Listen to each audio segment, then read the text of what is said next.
Good morning, everybody. It's my pleasure to call this meeting of the Texas Commission on Environmental Quality to order. Today is Wednesday, April 26th, 2023. The time is 9:30 a.m. With us today are Commissioners Emily Lindley and Bobby Janeka, as well as our General Counsel, Mary Smith, and I'm John Neerman. For those who are joining us virtually, please keep your microphones muted when you're not speaking. For those making presentations, please wait to begin your presentation until our General Counsel or I have asked you to begin speaking. On items where argument or discussion is allowed, we will inform speakers of their time limits. Registration has now closed, but if you'd like to address the Commission on a particular item, please email agenda@tceq.texas.gov with your name, your affiliation, and the item number that you'd like to comment on, and we will do our best to accommodate that request. And with that, I'd like to thank everybody for being present. And Ms. Smith, I'll ask you to please call the first item. Item number 1 is the application by SWWC Utilities Incorporated for new TIPD's permit number WQ00160220001. The parties have been notified that the Commission will not take oral argument but may ask questions, and those who have signed in will be noted for the record. So, colleagues, the first 5 items on our docket this morning are hearing requests on TIPD's permits. So the same rules and analysis will pertain to our effectiveness determinations. Chapter 55 of our rules, as you know, provides a 2-part analysis. First, we consider whether the requesters have met both the procedural and substantive requirements to be entitled to a contested case. And assuming that at least one requester has done so, we then consider which issues are appropriate to refer for hearing. So part 1 is about who gets a hearing, and part 2 is about which issues are referred. Requesters who are affected in a manner different from the general public and who make timely comments articulating personal concerns that are relevant and material to the application and who express those concerns in a timely hearing request are entitled to a hearing. Associations can have standing if, among other factors, they identify a member who would have standing in their own right. And on this first item, item 1, colleagues, we have 4 requests. This is on the application by SWWC Utilities. 3 of those requests are by individuals and 1 from an association. All 3 of the individuals are identified as members of the association. And on this one, I agree with the Executive Director and the Office of Public Interest Counsel that none of the requests have adequately demonstrated effectiveness. At 800,000 gallons per day, this is a relatively moderate discharge rate, and none of the requesters own property within 2.5 miles of the discharge point. And I do want to emphasize that proximity is a factor. You know, we know it to be an important factor, but it is not dispositive. Cases with different facts could indicate effectiveness even at distances greater than 3 miles. For example, the City of Liberty Hill application sought authorization for 4 million gallons per day of discharge. That's 5 times what SWWC proposes. That case also featured evidence of actual impacts and a history of significant noncompliance. So with that different set of facts, we reached a different result. And the point that I'm trying to make is that what we're doing here is we're weighing different factors, that there is no bright line test, including none pertaining to distance. So with that explanation out of the way, that's how I view this this particular item. Commissioner Lindley, what are your thoughts? I'm in agreement. All I would add is I believe for some of those in the Liberty Hill case that you brought up, for some of the ones that, I don't remember if it was further distance or why exactly off the top of my head, but we referred them for effectiveness. We didn't even, flat out give them party status. Right. So for the reasons you stated, I'm in agreement on denying those hearing requests. Commissioner Janeka, Well said. I'm also in agreement and nothing different to add. I think we're ready for a motion. Did you cover the association as well, or just individuals? Well, the association bases its effectiveness demonstration on the individuals, and without those individuals. Yeah, and I should have clarified, I'll make a motion, it's gonna be deny all the hearing requests, so that would cover all of them. So with that, I would move that we deny all hearing requests, issue new Texas Pollutant Discharge Elimination System permit number WQ 00160220001 to SWWC Utilities Incorporated as recommended by the Executive Director, and adopt the Executive Director's response to comments. I second the motion. The motion has been made and seconded. All those in favor say aye. Aye. The motion carries. Ms. Smith, when you're ready, please call the next item.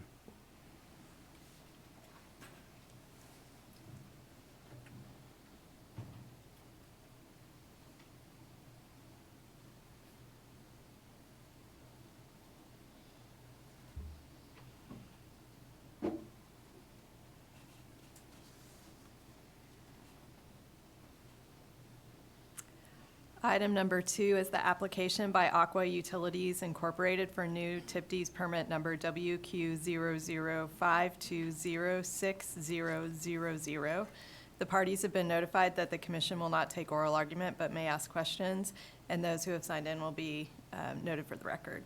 So colleagues, on this item, we have a single hearing request, and this one is from the applicant. And under 30 Texas Administrative Code, Section 55.201B3, applicants are entitled to a contested case, so we are not required to evaluate effectiveness. I don't see any significant disagreement about how the issues might be articulated. I'm just forecasting that. So if it's all right with you, what I thought I'd do is just go ahead and lay them out in a motion, and then we can discuss it on the other side. All right. Colleagues, I move that we grant the hearing request of the applicant, Aqua Utilities Incorporated, that we refer the application to SOA for a contested case hearing on the following issues. Issue 1, whether the draft permit's effluent limitations for total dissolved solids and sulfate meet the applicable criteria and methodology of 30 Texas Administrative Code, Chapter 307, and the procedures to implement the Texas Surface Water Quality Standards. Issue 2, whether the draft permit properly characterizes the presence of perennial pools in the receiving stream. And finally, issue 3, whether the geographic locations for water quality data in the receiving stream used to establish the draft permit's effluent limitations are accurate and consistent with applicable TCEQ rules and guidance. And I further move that we set a hearing duration of 180 days from the date of the preliminary hearing until the proposal for decision is issued. And thoughts, discussion? I would be in agreement, but I don't want to second it until I've given. Well, I had exactly the same thought. I don't have any disagreement. I think that's an appropriate framing of the issues to move it forward. I think this initially appeared as a more peculiar item where there aren't multiple parties involved here, but I think it's appropriate for our process to be used here to serve the technical concerns raised that fall within our ambit. Is I there a would second the motion then. Okay. The motion has been made and seconded. All those in favor say aye. Aye. The motion carries. Ms. Smith, when you're ready, please call the next item.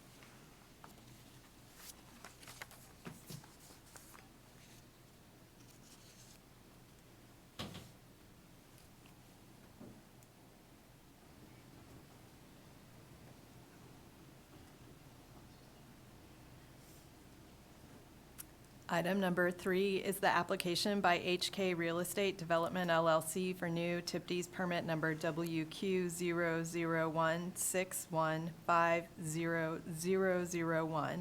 The parties have been notified that the commission will not take oral argument but may ask questions, and those who have been signed in will be noted for the record. So we again have a single hearing request on this item 3. This one is by Frazier LLC. And while the application is for a relatively small discharge, the discharge would run directly through the requester's property, which is within a half a mile from the facility in outfall. And because of that, and because Frazier LLC articulates personal concerns that are relevant and material to the application, I would grant its request. So let me pause there and see if you came out the same way. Agreement. Okay, I'm seeing agreement.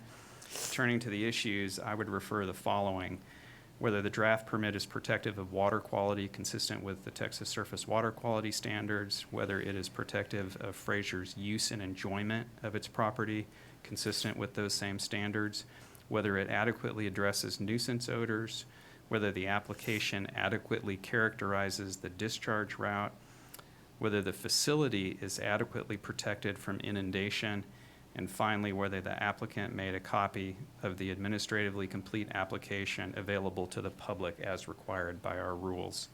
And I realize I read through that list very quickly, so I apologize. Were you able to I keep believe track so. with that? I believe I'm comfortable with it. Likewise. Okay, there's a request for reconsideration, which is probably obviated by the referral, but in any event, I would deny that, and I would allow 180 days for the hearing. I agree. Okay, I think I'm prepared with a motion that captures all those points. great. I move that we grant the hearing request of Frazier LLC, deny all remaining hearing requests and request for reconsideration, refer the application to SOA for a contested case hearing on the following issues. A, whether the draft permit is adequately protective of water quality, including the protection of surface water, groundwater, and animals in accordance with applicable regulations, including the Texas Surface Water Quality Standards. B, whether the discharge route is adequately characterized in accordance with 30 Texas Administrative Code Section 309.12. C, whether the draft permit is protective of the requester's use and enjoyment of its property in accordance with the Texas Surface Water Quality Standards. D, whether the proposed facility, if it is located within a floodplain, is adequately protected from inundation as required by 30 Texas Administrative Code, Chapter 309. E, whether the draft permit adequately addresses nuisance odor in accordance with 30 Texas Administrative Code, Section 309.13. And F, whether the applicant complied with the requirement to make a copy of the administratively complete application available for public viewing in the county in which the facility is located in accordance with 30 Texas Administrative Code, Section 39.405G. And finally, move that we set a hearing duration of 180 days from the date of the preliminary hearing until the proposal for decision is issued. I second. The motion has been made and seconded. All those in favor say aye. Aye.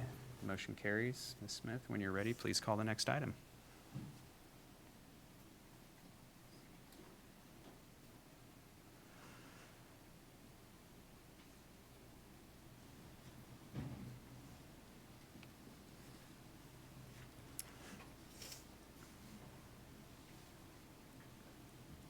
Item number 4 is the application by the Vantage Austin LLC for new Texas Pollutant Discharge Elimination System Permit Number WQ00161-32001. The parties have been notified that the commission will not take oral argument but may ask questions, and those who have signed in will be noted for the record. So colleagues, once again, we have a two-part analysis for considering requests for contested case hearings on these TIPDs permits. Part 1 is about who gets a hearing. Part 2 is about which issues are referred. And again, requesters who are affected in a manner different from the general public and who make timely comments articulating personal concerns that are relevant and material to the application and who express those concerns in a timely hearing request are entitled to a hearing. Governmental entities can demonstrate effectiveness if they also demonstrate statutory authority over or interest in issues relevant to the application. And on this item 4, we had 3 requests, one of which was withdrawn, and that leaves the request by Lieutenant Colonel Mark Shipman and by the Jonah Water Special Utility District, which is a governmental entity. And this application seeks authorization for a final phase discharge of 450 gallons per day. Mr. Shipman resides within a half a mile of the facility and raises concerns that are relevant and material to the application, so I would grant his request. Jonah Water Special Utility District makes 2 arguments for effectiveness, beginning with its interest in regionalization. However, it's the this commission that has statutory authority over regionalization. And moreover, the district identifies an interest in regionalization with respect to the supply of drinking water, that is drinking water systems, not wastewater systems. So I do not view this as an adequate basis for effectiveness. The next argument is the district asserts that its water CCN is a basis for effectiveness, but that certificate, that obligation to provide water service does not by itself create jurisdiction over an interest in water quality within that CCN's boundaries. So in my view, the operative issue is really about where Jonah Water draws its water. This is a water quality issue, not a water supply issue. So the question is, might this authorization, if it's issued, affect its water source? Jonah Water does identify Lake Granger as a source of water, but that's over 15 miles downstream from the proposed facility. And in my view, given the relatively small discharge amount and that considerable different distance, Lake Granger does not support effectiveness. The district also indicates that it relies on other sources of water in addition to Lake Granger, but it does not identify them. And so I think the bottom line is that we, although there are some allegations that might put this into issue, I think the bottom line is that we lack sufficient evidence to evaluate whether there is a personal interest on behalf of the district. So I would grant Mr. Shipman's request. I can't grant Jonah Waters' request. And I think I'll just pause there and gather your thoughts on who is entitled to a hearing. I don't really disagree with anything you said. You know, I know some of the parties had said to refer Jonah. You know, I could get comfortable referring them for effectiveness, but I'm also fine just naming the lieutenant colonel as the only party in the hearing request and letting it go that route. And I think I'm a little on the fence as well. yeah, it's a Commissioner tough one. Chinecka. I appreciate the input from each of you, and I think given that we refer both parties and also issues, we would surrender our chance to have any say on the issues. I think that if Jonah Water Special Utility District were found to be an affected party, there are different issues that I think their requests raised that could go forward into the SOA case. I'm comfortable. I think I'm comfortable, relatively comfortable either way. I think SOA has proven that they interpret a different set of rules to apply and are different. They interpret the same statute differently in applying to us versus them in terms of whether parties can participate or not in the contested case. And so I'm not concerned about Jonah said really making their case if they want to make this issue. Perhaps we could discuss the issues, and if we have some agreement on what two issues they raise, and very briefly, I think theirs are different than the one issue I would find with Lieutenant Colonel Mark Shipman being found affected. I think his request really clearly raises the protectiveness of the health of his family, he and his family.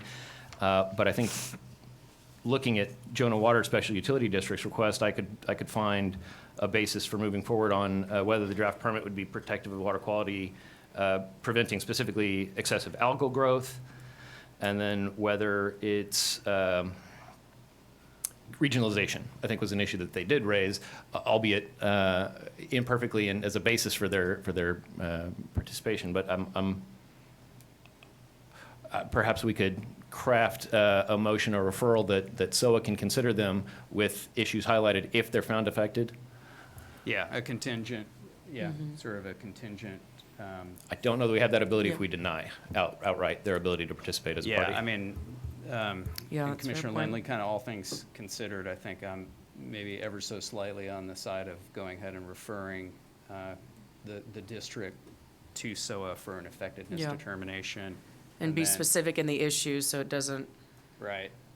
the So we ability would doesn't we exist would for it to go a different refer path. the issues unique to the district Mhm. as well, but contingent on SOA SOA's finding them determination effective. that they are affected. And if they find that they're not, if the district's other water sources are Right. another 15 miles away, they clearly would not be affected, and then the SOA could ignore those issues and just take up Mr. Shipman's issues. Yeah, And just to be clear, I think I agree entirely with you that the only possible overlap that the Jonah Special Utilities here could really clearly argue is on water quality impacts if they have some perhaps groundwater wells or something where they source their water that really is within the vicinity of this district. Right. So who wants to make a motion? I can stumble through it Okay. if y'all will entertain. I move that we grant the hearing request of Lieutenant Colonel Mark Shipman, refer the application to SOA for a contested case hearing on the following issue. A, whether the draft permit will be protective of the health of the requester and his family and contains sufficient provisions to prevent nuisance odors in accordance with 30 Texas Administrative Code, Section 309.13E. Further move that we refer the hearing request of Jonah Water Special Utility District to SOA to determine effectiveness by determining if it draws drinking water from surface water or wells that are on or near the discharge route and that will be impacted by the proposed discharge. If SOA finds that Jonah Water Special Utility District qualifies in this manner, then refer to SOA the following additional issues for adjudication. B, whether the draft permit will be protective of water quality, including the prevention of excessive algal growth under the applicable Texas surface water quality standards. And C, whether the commission should deny or alter the terms and conditions of the draft permit based on consideration of regionalization under Texas Water Code, sections 26.0282 and 26.081.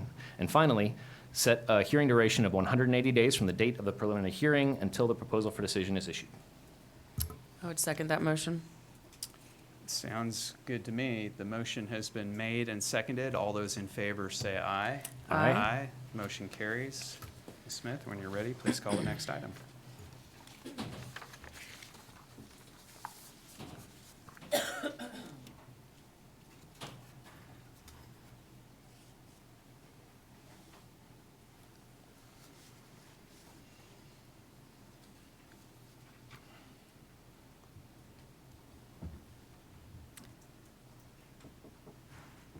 Item number 5 is the application by Kinder Morgan Petcoke LP for a major amendment with renewal of TIPD's permit number WQ00026599000.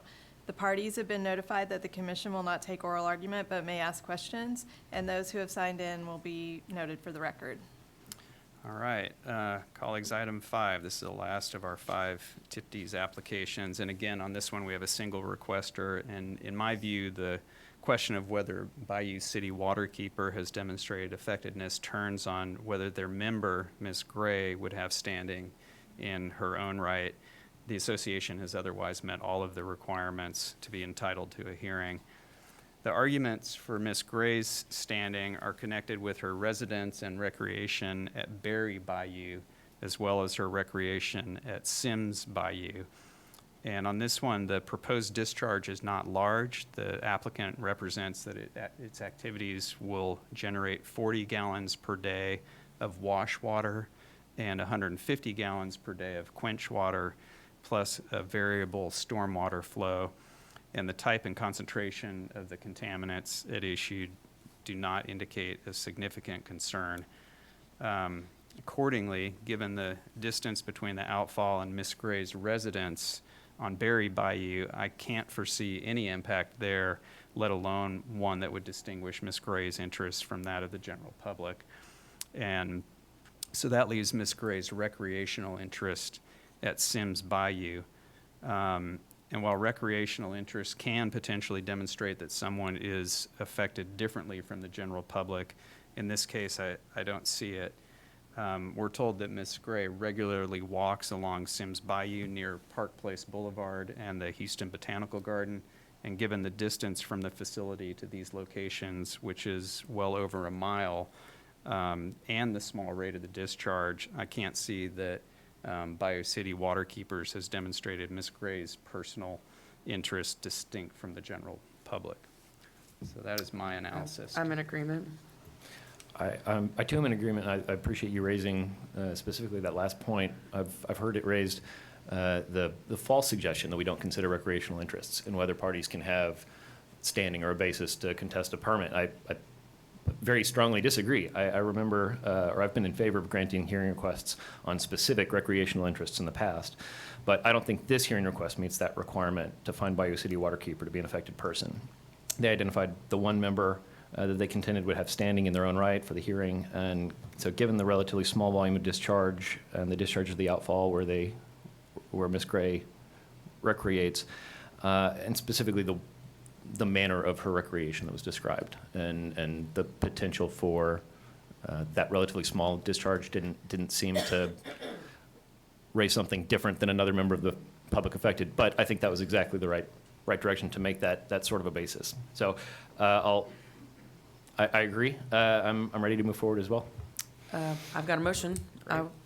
I would move that we deny Bayou City Waterkeeper's hearing request, that we issue the renewal and major amendment of Texas Pollutant Discharge Elimination System Permit Number WQ00026599000 to Kinder Morgan Petco LP as recommended by the Executive Director and adopt the Executive Director's response to comments. I second that motion. The motion has been made and seconded. All those in favor say aye. Aye. The motion carries. Ms. Smith, when you're ready, please call the next items.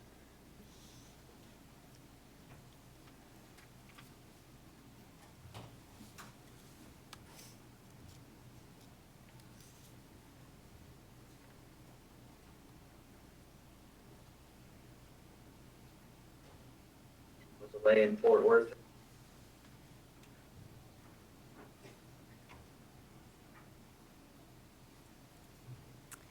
That takes us to our enforcement docket, which is items 6 through 15 and 17 through 20. Item 16 was remanded to the ED on April 19th. The Executive Director's staff is here to present these matters. Good morning. Good morning, Chairman, Commissioners, General Counsel, and Public Interest Counsel.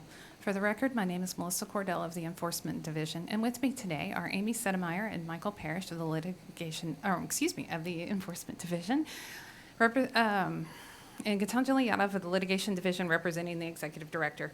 Pending before you are items 6 through 15 and 17 through 20.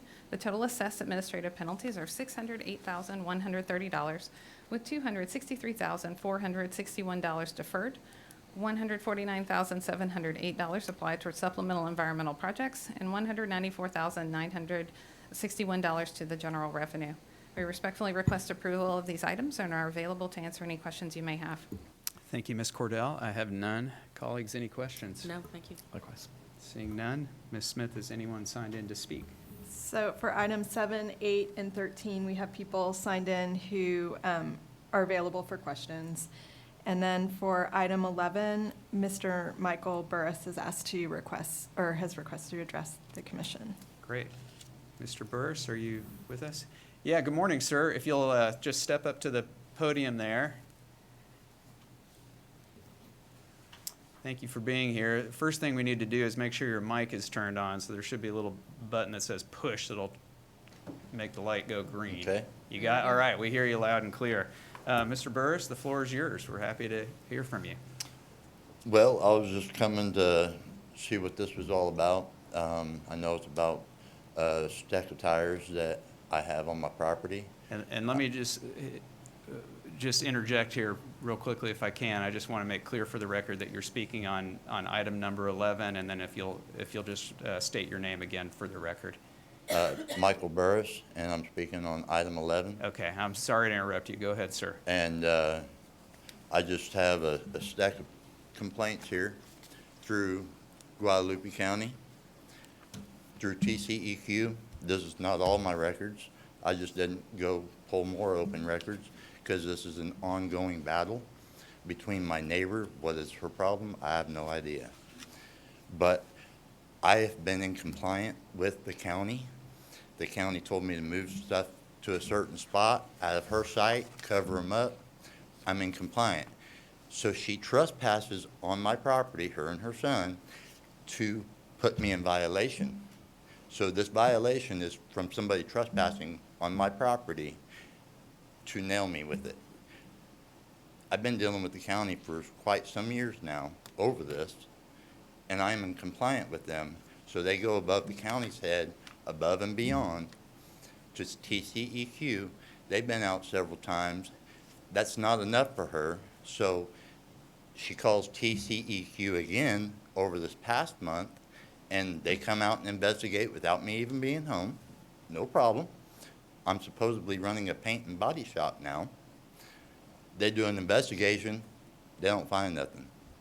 So I hope something gets put in place, like a $10,000 fine for a complaining neighbor that just complains to complain.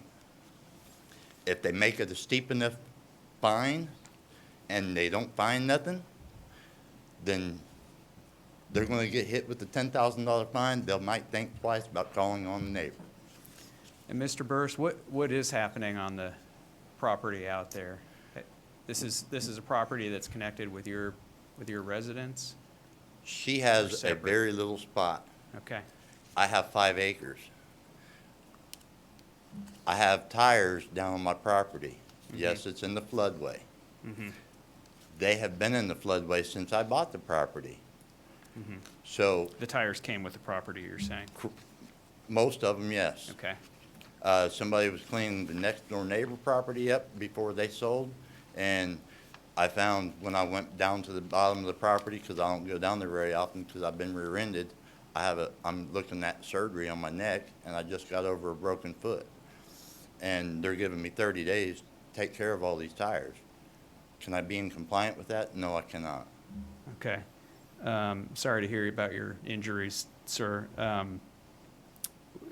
You entered into an agreed order with this agency, TCEQ? No, yes, I did, Okay. And what? because what else do Go I ahead. have to do? Yeah. Okay.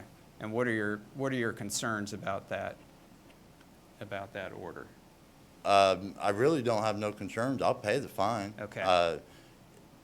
Should I have to pay the fine for inheriting tires and somebody trespassing on my property to get pictures to incriminate me? Right. I don't agree with that. Right. You can't see you cannot see the tires from anybody else's property. So you have to come on my property to take the pictures. But can I go after her for trespassing? No, they won't do nothing to her. Yeah, her,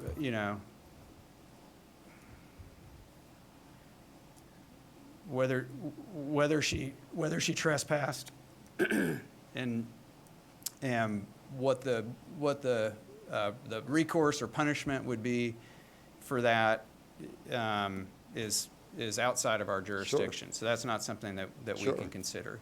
What we do is that when we discover, however we discover violations, we proceed to remedy those, and it is frequently through an enforcement action that results in an agreed order, a contract to settle the dispute, as we have here. And I understand your frustration, and I certainly get the gripe about having somebody come on your personal property without your permission. That would irritate me as well. But really, what's before this commission is just this agreed order, and it sounds like you're all right moving forward with what you've agreed to here, so that you can settle your business with this commission. And in terms of the trespass or other issues you have with your neighbor, those are going to have to be sorted out in a different I forum. understand. Okay. But how can I be in compliance with the county and then they go over them and over them and over them and then boom?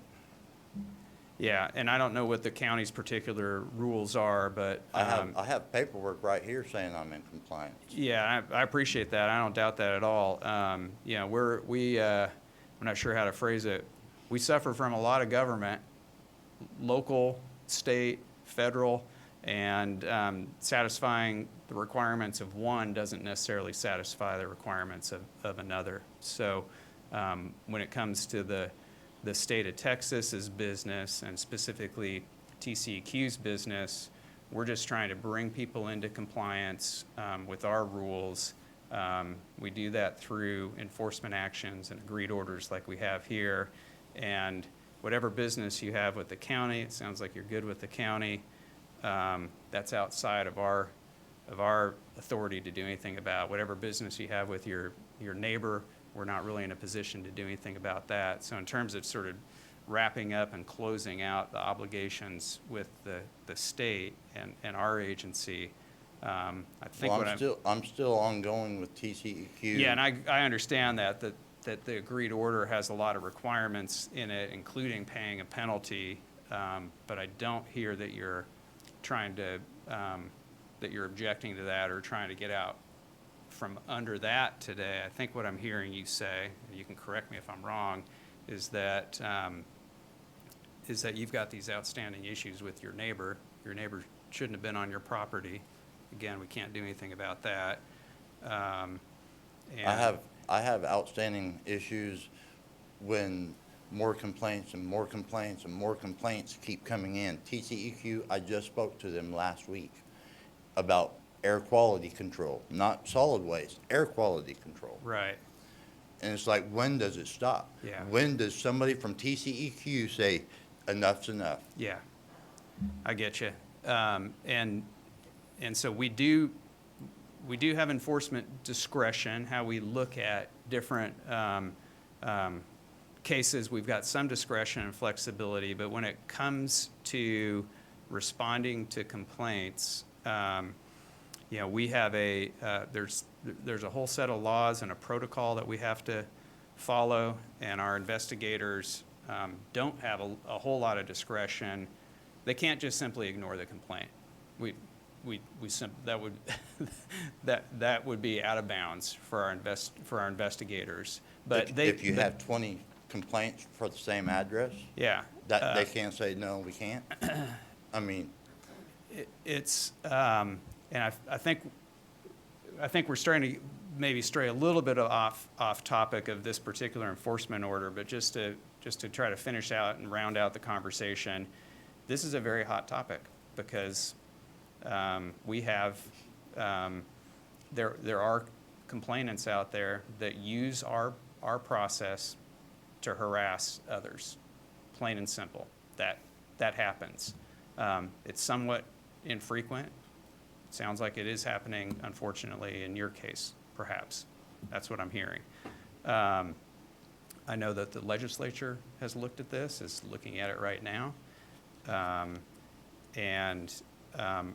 guess what I'm telling you in terms of how the agency responds to those complaints, we have just kind of very limited discretion in how we approach those complaints.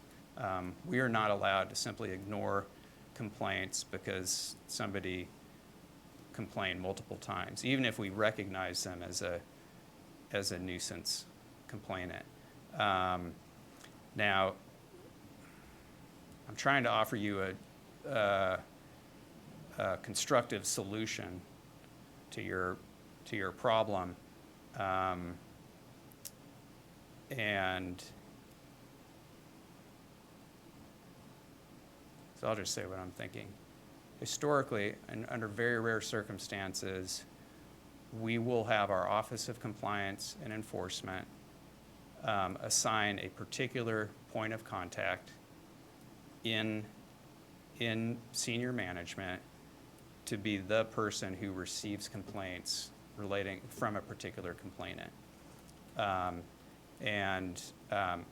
That's just a historical fact. Whether it would be appropriate to do that in this case or not is an open question in my mind.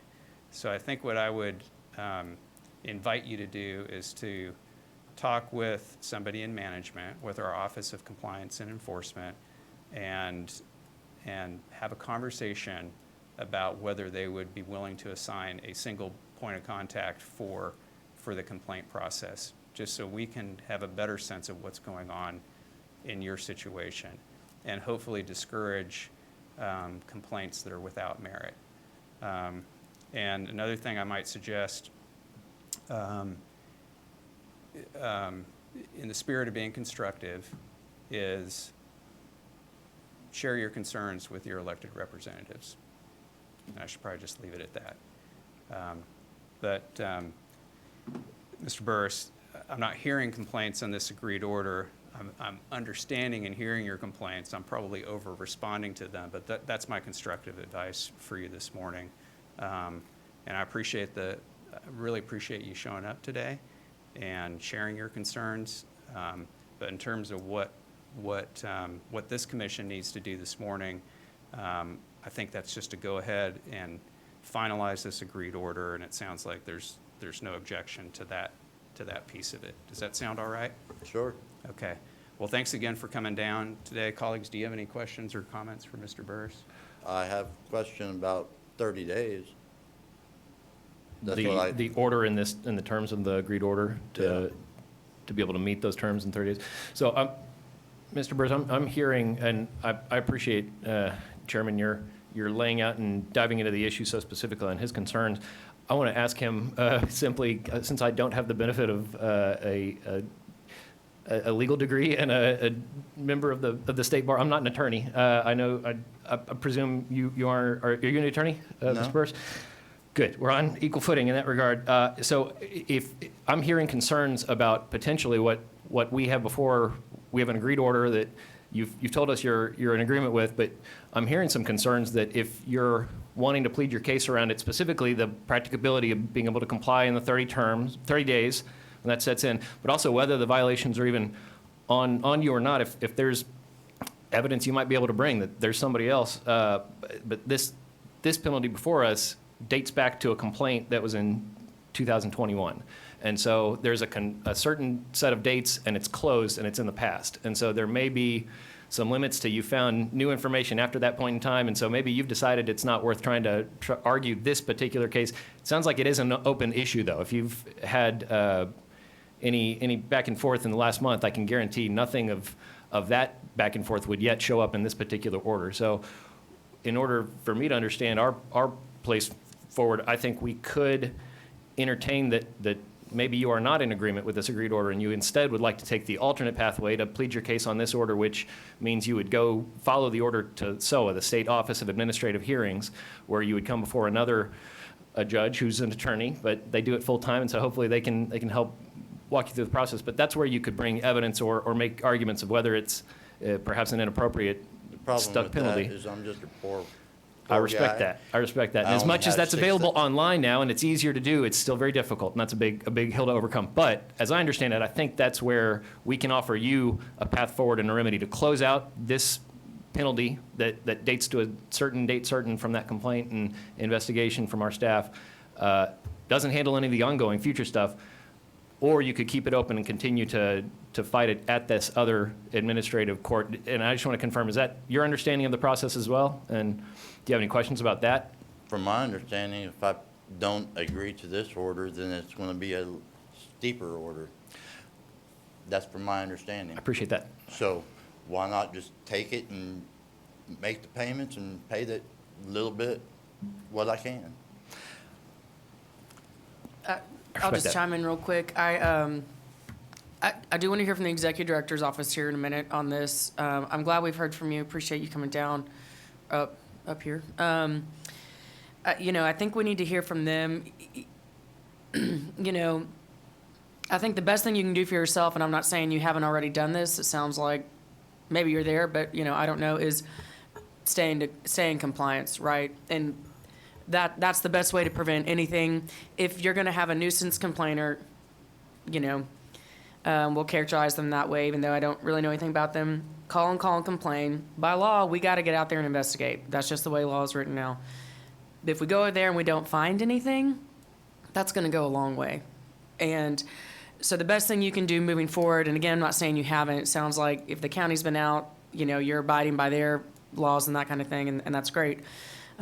Just make sure you're abiding by ours, because then there's nothing to document as being out of compliance. And a person's complaints, you can only cry wolf so many times. And while we are obligated to go inspect everything we get a complaint for, anonymous or not, that eventually can be a factor. And I'll just kind of leave it at that. So I think it is your decision at the end of the day if you do want to continue forward with this agreed order, or it's your decision to say, I don't agree with this order, what's in front of us today, and I do want to go a separate route, which is to it is a trial. You could handle that however you wanted, whether it was yourself doing it, you hire an attorney, that's your discretion, and it would come back before us, and ultimately we would decide on it again.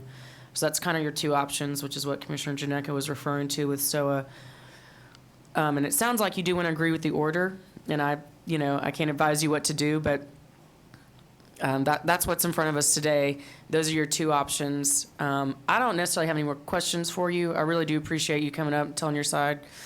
I think we need to hear from the executive director and then decide what we want to do. And I plan on asking them just so they know what kind of negotiation, if any, can be done on extending the 30 days or that kind of thing. So unless y'all have more questions, I'd say you can sit and we'll now ask our questions of them and then we'll figure out how to move forward. If you're finished, and I don't want to cut them short. Actually, Mr. Burris, I'm sorry, I do have Oh, one question for I you spoke too soon. before I ask the executive director to respond. But setting aside how much time it takes you, what are your plans for removing those tires?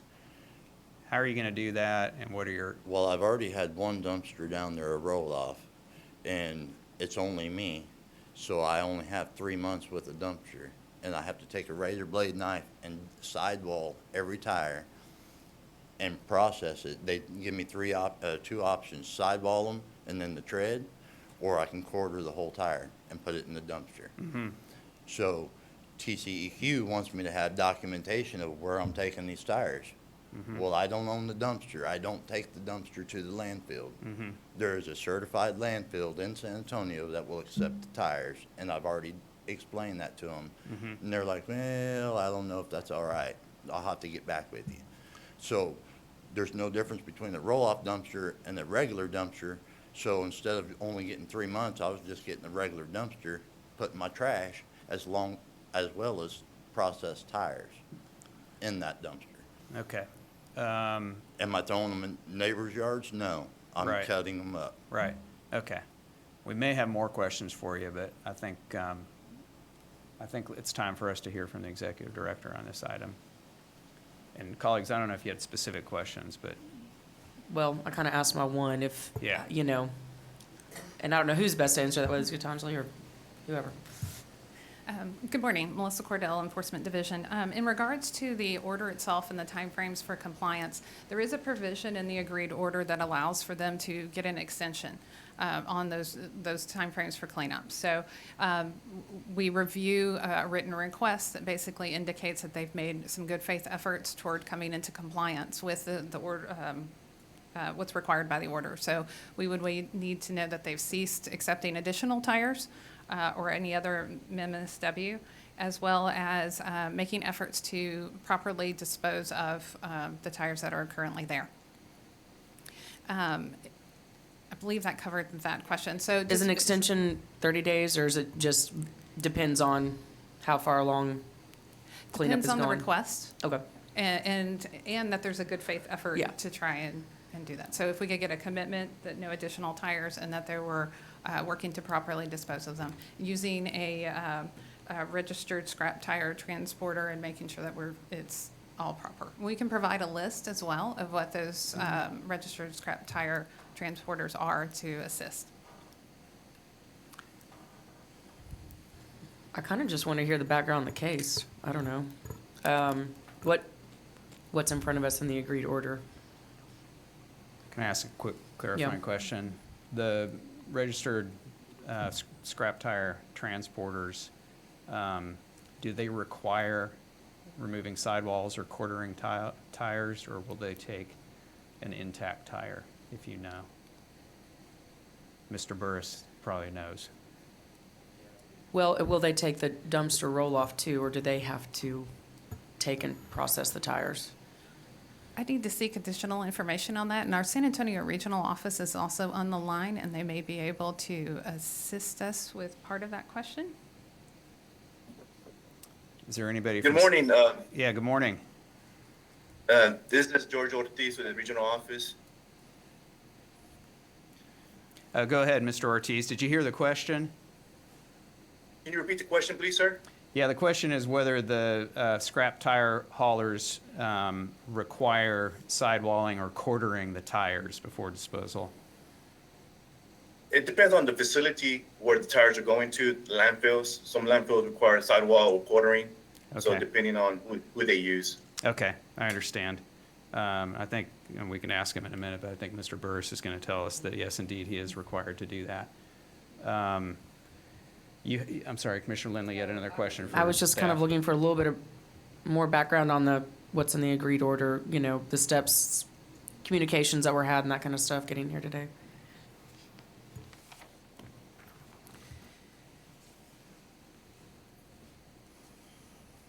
Okay, so the investigation was conducted in May 6, 2022, based off of a complaint. We were in communication with Mr. Burris back in June of 2022. We mailed out a draft agreed order September 16th, 2022, and had follow-up communications with him to ensure that he received the order and understood the terms of that order. We followed up again in regards to settlement, discussing payment plans, as well as the financial inability to pay. And that was in October 2022. And then in this follow-up as well, we had in January 2023 discussed additional things such as the payment plan that's included in the order. And then we reached a settlement.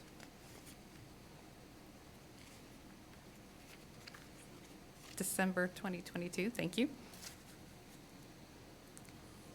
And from there, we've just communicated that agenda was coming. Okay, and Thanks. I have a question about sort of proof of proper disposal. Mr. Burris had raised some concern about not knowing where the tires would ultimately be disposed of, just that he was handing them over, surrendering them to an authorized transporter. Is a receipt from an authorized transporter enough, or can you or maybe Mr. Ortiz shed any more light on that particular requirement? We would need documentation, and I don't believe that we've received that documentation those actual receipts, and if we have, then we'll verify that.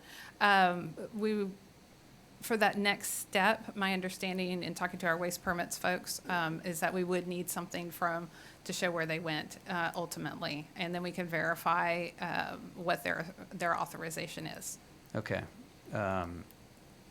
And I don't know how that's typically handled. So, Mr. Ortiz, let me ask you that. Do you happen to know how that's handled on these scrap tire cases?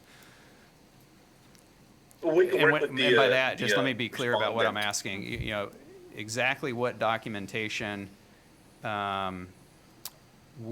Mr. Burris need to provide the commission to satisfy the order? And how does he get that if he doesn't know where they're going? The transporter, I guess, knows where they're going. Correct. The best thing for him to do is get copies of the receipts from the transporter and the location of the disposal of the tires. That would work for us. Okay. Do transporters usually provide that? Do they usually say, we're taking this to the whatever county landfill? Because that's what we need, right? Yeah. A manifest or something Yeah, like that. thank you, yeah. Receipt or manifest. Yes, sir. That is what we were asked. The transporter will provide that information at requested time. Okay, so the authorized transporters are required to provide documentation, whether it's receipts or manifests or whatever you want to call them, that would satisfy the agreed order. Correct. So if the transporter is refusing to provide that kind of information, you might assume that they're not an authorized transporter. Okay. There may be an issue there. Correct. Yeah, okay. All right, I've got a couple more questions for Mr. Burris, sir. Okay, I think we're down to two issues, maybe. One is you can't get this done in 30 days. The other is you're concerned about getting the appropriate proof from the transporter that meets the requirements of the agreed order. Does that sound right? I sent one receipt for the roll-off dumpster, and it was through Apache Dumpster Service. I'm assuming that wasn't sufficient enough. They don't say, we hold tires. They don't put that on the receipt. Mhm. They put a receipt for a dumpster. Right. So the rock and the hard place appears to me the proposed under technical requirement in this proposed order within 30 days of the effective order is remove all MSW, municipal solid waste, including scrap tires from the site and dispose of it at an authorized facility. And on that very small phrase, because I can't find any other references in this draft order, agreed order that reference transporter or the manner of removal, I'm worried that what you're currently doing to solve your problem is creating a bigger problem in our agency's eyes, where if you do find a authorized transporter in a facility, because right now you've only provided us a receipt for a dumpster. You've Correct. not provided us a receipt that we can show the public that your tires that were on your property have been disposed of properly. Don't- Because where you're cutting up, whatever I hear, there may be tires getting cut up and disposed of in another waste stream. If that 650 tire number shrinks through your efforts, which I appreciate is in cleaning up our environment, there may be a perverse rock and a hard place where our agency may ask, okay, well, where's your receipt at a tire disposal place for 650 tires? Or a tire shipper, who we trust them. And so my problem right now is the boogeyman of the skeptical public outside of your property looking in saying, where'd those 650 tires go? Because right now, that's where I see our draft order references the investigation and our findings, where I appreciate your nuisance neighbor complainant issue, but in our agency's eyes now, there's tires out in the environment, and in the past, we've been burned by other property owners who took care of the tire problem, and suddenly we found their neighbors had a scrap tire facility appear in their property. So it's an unfortunate circumstance where we now require that bar to be met in order to close out this agreed order. And I can appreciate where I want to make sure that our staff are able to visit with you thoroughly about where you're addressing the problem right now, and make sure that where the roll-off receipt has fallen short, if your waste disposal, that pathway finds some pathway where someone has safely and meeting all of our regulations and requirements, taken tires and disposed of them, and if it doesn't typically meet our usual, this fits our bill, I would love us to be creative and try to stretch to make sure that our process can acknowledge the efforts he's done to safely dispose of the tires. But I appreciate the rock in a hard place, where just by virtue of the nuisance, by virtue of the public being plagued by tire piles in the past, I'm sorry that you're stuck in this hard place to see this instance, but I can understand, unfortunately, where we're at. When I processed the tires, put them in a dumpster, I physically, myself, took pictures of the tires in the dumpster and provided the receipt. That way, I have pictures and the receipt matching, hey, they're in the dumpster, and every tire that was in the dumpster has to be processed, because when that dumpster goes to the landfill, if there's one tire, then they upcharge them astronomically. And Liberty Tire is the only recycler that I know of that transports scrap tires, and they transport them whole, but they charge you like $6 to $10 per tire. I can't afford that. That's an important point I really want to zero in on. Our agency's estimates of the costs of scrap tire removal, I think, puts disposal at $5 per tire. And where our agency, the bean machine processes the permits and things, where we're not necessarily going to be as quick as the consumer to say, hey, my grocery bill's going up, inflation's hitting. I'm curious to see if our agency's cost estimates will reflect that, and perhaps that this is another instance of this. Our administrative process for the violations and agreed orders always functions slowly. It follows at a long delay. We have to get all the paper in order. So if that tire cost accounting is changing, it may have already done so, but unfortunately, we're consistent to the time we've done it. So that's helpful to know. It was what rough estimate you said it was cost? It's been a while since I've called Liberty. That's why I started processing them. Sure. It was anywhere from $5 to $10. 5 to 10. That's helpful. Puts our estimate in a very reasonable space, but it's one that I'm sensitive to, where I've actually taken a load there, and they wouldn't accept it for some reason or From you another. I directly? don't remember why. And because I actually spoke to a sales guy on the phone and then took them, and then they turned me down. So I went back home, and I sat there in the driveway and cut them. Colleagues, let me propose this. And it's hard to pay that $6,000 fine when I have to pay $5 to $10 a tire to dispose of it. Mr. Burris is telling us that he's ready to pay the fine. He's ready to clean up these tires. he's concerned about his ability to comply with this particular agreed order because of the timing requirements, even though there's an extension, and because there's certainly some confusion around what documentation he needs to be providing. So I think that this very well may be an appropriate agreed order without any changes. But, you know, I would entertain the possibility of changing it also. So what I'm going to propose is that we remand this item to the executive director, just so that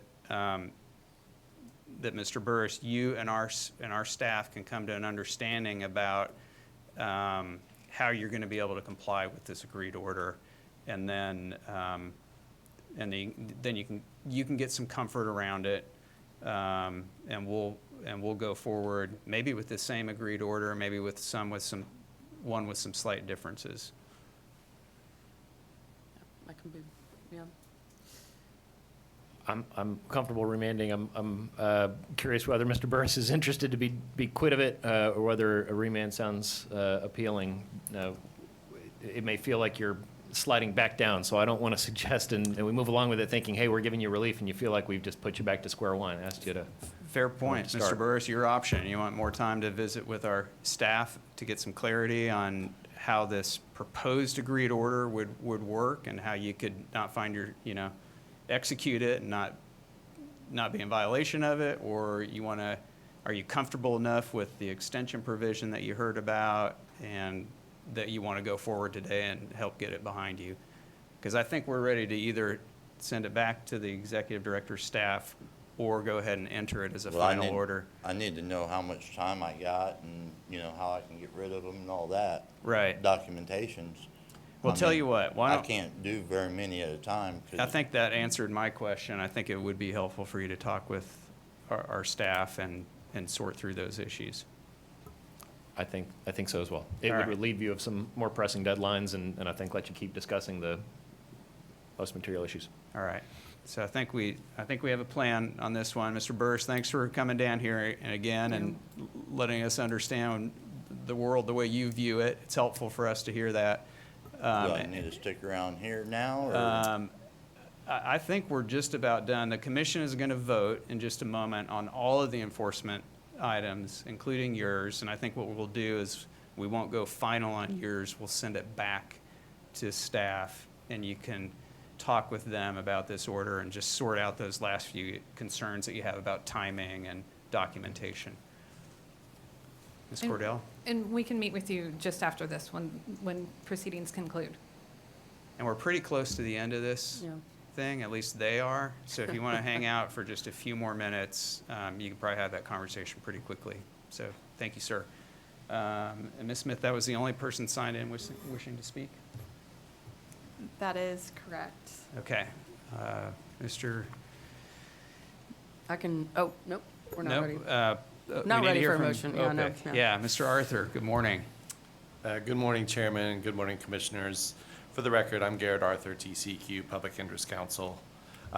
With the exception of the remand of item 11, we support adoption of these enforcement orders as presented by ED staff. Thank you. Colleagues, I do as well. I think I'm ready to move forward with the remand of item 11.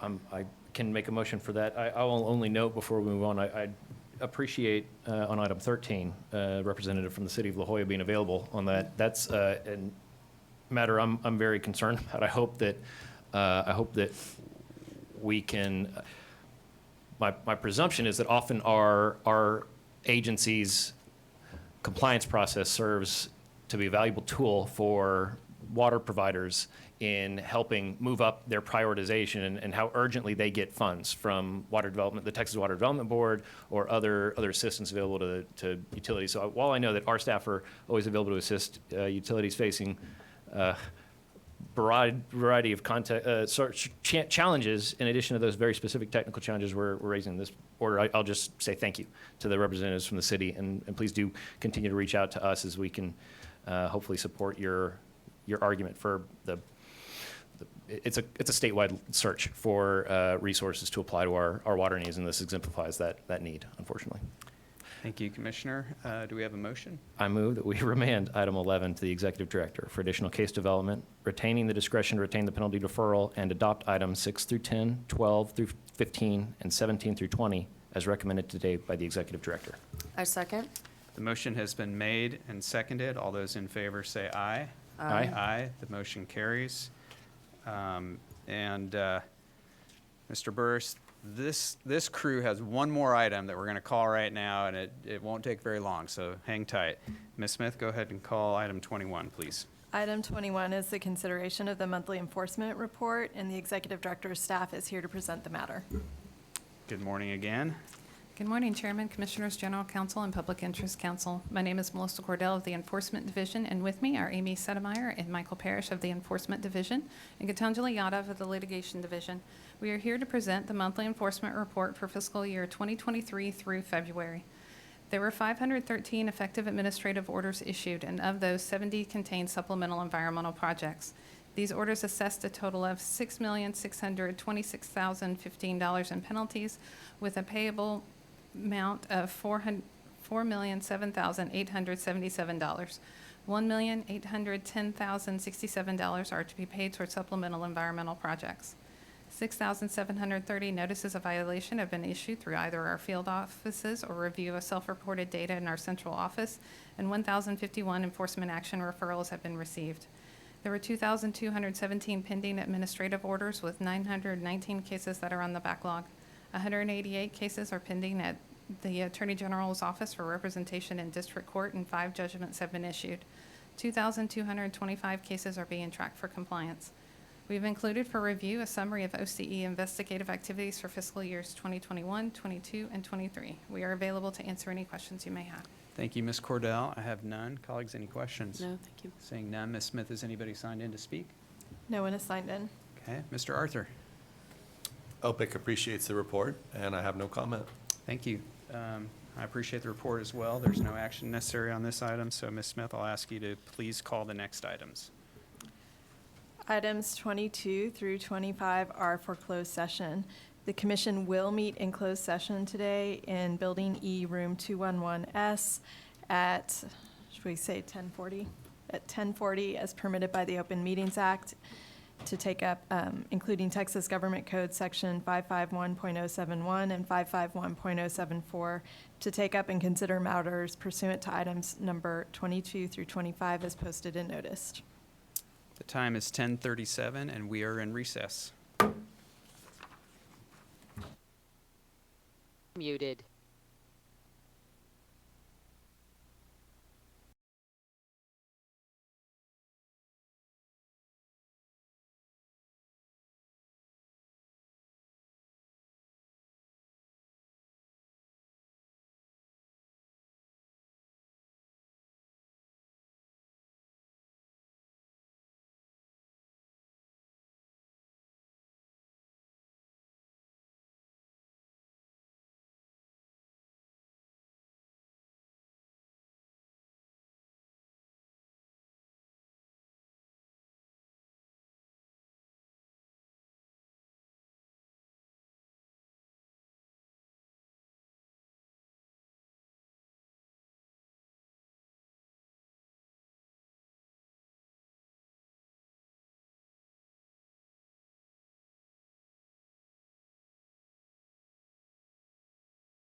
The commission met in Building E, Room 211S for closed session from 10:40 a.m. until 11:22 a.m. on item numbers 22 through 25 as posted and noticed pursuant to Texas Government Code Section 551.074. No action was taken. The agenda stands adjourned, and the time is 11:26.